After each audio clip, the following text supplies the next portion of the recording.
آمن الرسول بما أنزل إليه من ربه والمؤمنون كل آمن بالله وملائكته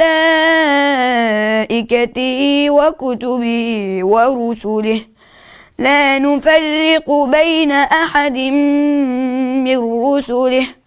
وقالوا سمعنا وأطعنا غفرانك ربنا وإليك المصير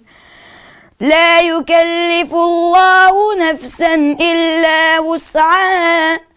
لها ما كسبت وعليها ما اكتسبت ربنا لا تؤاخذنا إن نسينا أو أخطأنا ربنا ولا تحمل علينا إصرا كما حملته على الذين من قبلنا ربنا ولا تحملنا ما لا طاقة لنا به واعف عنا واغفر لنا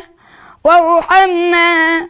أنت مولانا فانصرنا على القوم الكافرين.